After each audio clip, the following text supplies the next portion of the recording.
Assalamualaikum warahmatullahi wabarakatuh. Kami dari kelompok 6 akan mempresentasikan tentang teori identitas budaya kultural identity teori, identitas etnik budaya, asimilasi, dan akulturasi budaya. Yang pertama yaitu saya akan menjelaskan tentang teori identitas budaya. Teori identitas budaya ini menawarkan sebuah persepsi alternatif yang dapat meraih dua tujuan sekaligus. Tujuan pertama yaitu memahami mengapa kita dan orang lain berperilaku dengan cara tertentu. Tujuan yang kedua, mempelajari apa yang bisa kita lakukan untuk meningkatkan kelayakan dan efektivitas komunikasi kita. Kedua tujuan ini bisa diraih dengan memandang komunikasi dari persepsi penentuan peran. Terus ada beberapa teori-teori komunikasi, identitas budaya, dan antar budaya. Yang pertama yaitu persepsi diri, proses pengakuan diri, avowal, dan pemberian. Yang kedua, cara mengekspresikan identitas melalui simbol, inti, label, norma. Yang ketiga yaitu bentuk-bentuk identitas individual, relasional, dan komunal. Yang keempat, kualitas identitas tahan lama atau dinamis. Yang kelima, komponen kognitif, afektif, dan perilaku dari identitas.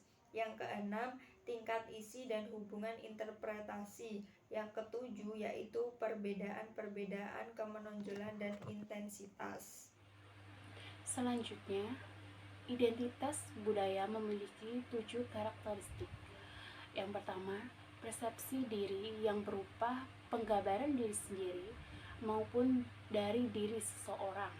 Yang kedua, cara ekspresi melalui simbol-simbol yang berisi definisi, premis, dan proporsi tentang manusia.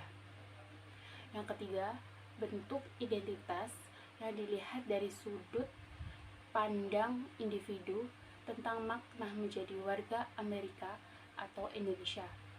Yang keempat, kualitas identitas meliputi kelestarian dan perubahannya. Perubahan bisa terjadi karena faktor ekonomi, politik, dan lain-lain. Yang kelima, komponen efektif, kognitif, dan behavioral atau semacam komponen emosi dan rasa yang mempengaruhi identitas budaya tergantung situasinya.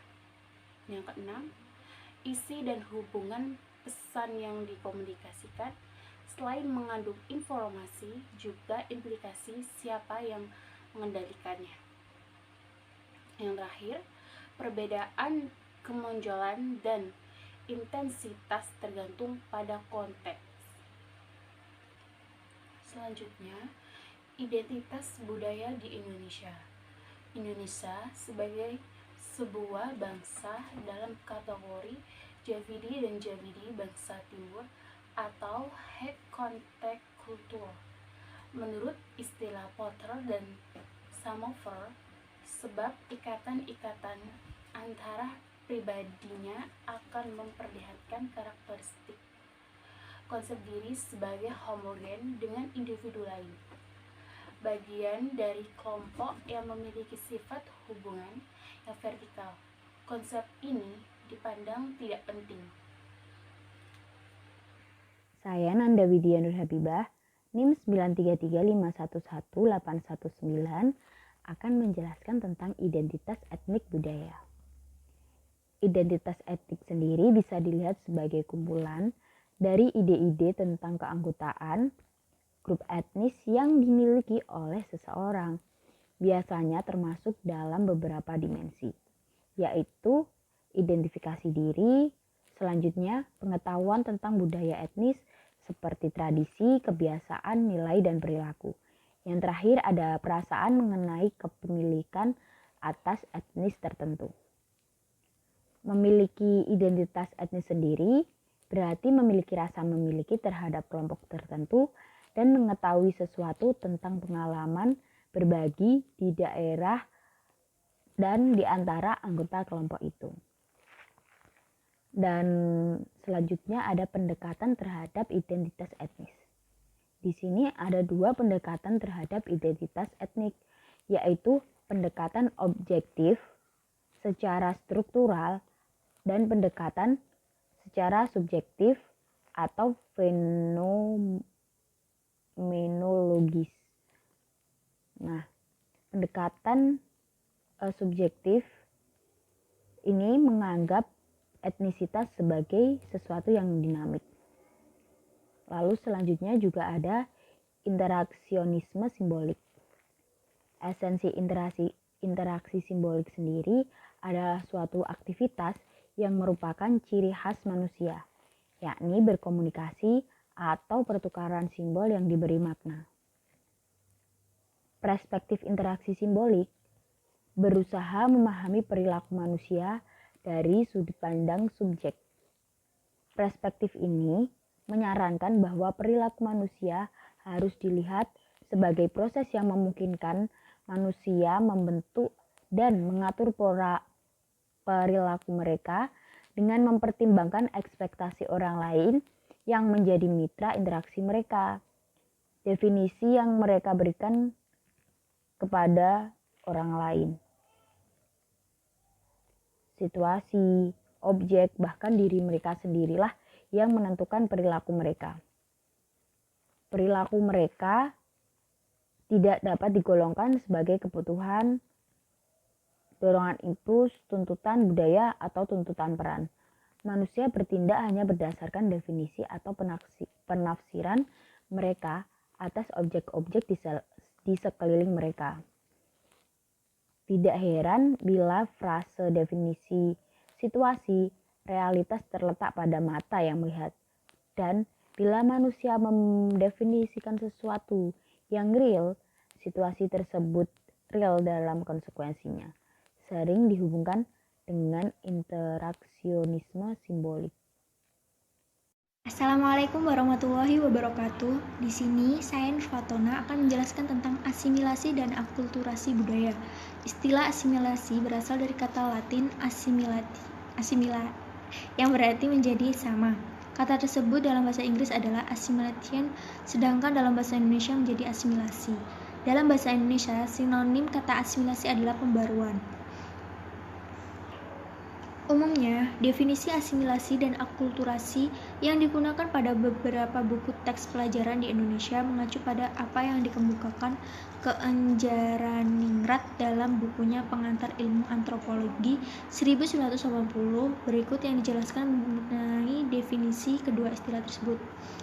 Asimilasi. Asimilasi dapat didefinisikan sebagai suatu proses sosial yang ditandai dengan adanya usaha-usaha mengurangi perbedaan-perbedaan yang terdapat antara orang atau perorangan, kelompok-kelompok manusia, juga meliputi usaha untuk mempertinggi kesatuan tindak, sikap, dan proses mental dengan memperhatikan kepentingan dan tujuan bersama. Nah, yang akulturasi dapat didefinisikan sebagai proses sosial yang timbul bila suatu kelompok manusia dengan suatu kebudayaan tertentu dihadapkan dengan unsur-unsur dari suatu kebudayaan asing sehingga unsur-unsur kebudayaan asing itu lambat laun dapat diterima dan dikelola ke dalam kebudayaan sendiri dan menyebabkan hilangnya kepribadian kebudayaan itu sendiri. Tingkatan proses asimilasi. Menurut Milton M. Golden, mengungkapkan suatu model asimilasi yang terjadi dalam proses multitingkat. Model asimilasi memiliki 7 tingkatan. 1. Asimilasi budaya atau perilaku, berhubungan dengan perubahan pola kebudayaan guna menyesuaikan diri dengan kelompok mayoritas. 2. Asimilasi kultural, berkaitan dengan masuknya kelompok minoritas secara besar-besaran ke dalam dunia klik. 3. Asimilasi identifikasi, berkaitan dengan kemajuan rasa kebangsaan serta eksklusif berdasarkan kelompok mayoritas. 4. Asimilasi penerimaan sikap, menyangkut tidak adanya prasangka dari kelompok mayoritas. 5. Asimilasi penerimaan perilaku ditandai dengan tidak adanya diskriminasi dari kelompok mayoritas. 6. Asimilasi kewarganegaraan berkaitan tidak adanya pembenturan atau konflik nilai dan kekuasaan dengan kelompok. Secara aplikatif, Abdullah Iddi menggunakan tingkatan proses asimilasi tersebut untuk mendeskripsikan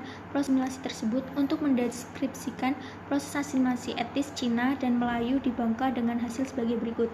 1. Asimilasi kultural yang terjadi pada 4 elemen kultural, yaitu penggunaan bahasa Melayu, makanan khas dan pakaian Melayu, aktivitas ritual atau tahunan dengan konveksi agama. 2. Asimilasi struktural terjadi secara luas terutama berkaitan dengan partisipasi orang Cina. 3. Asimilasi perkawinan lebih sering terjadi di kalangan orang Cina berstatus sosial ekonomi menengah di atas yang berada di desa-desa atau di kota-kota permukiman. 4. Asimilasi identifikasi atau rasa kebahagiaan bangsawan terjadi pada derajat yang tinggi. 5. Asimilasi tanpa prasangka. 6. Asimilasi tanpa diskriminasi. Teori 7 tingkatan asimilasi Gordon sebenarnya tetap relevan digunakan dalam penelitian asimilasi. Namun teori asimilasi Gordon ini sulit diaplikasikan dengan utuh. Sekian dari saya. Assalamualaikum warahmatullahi wabarakatuh.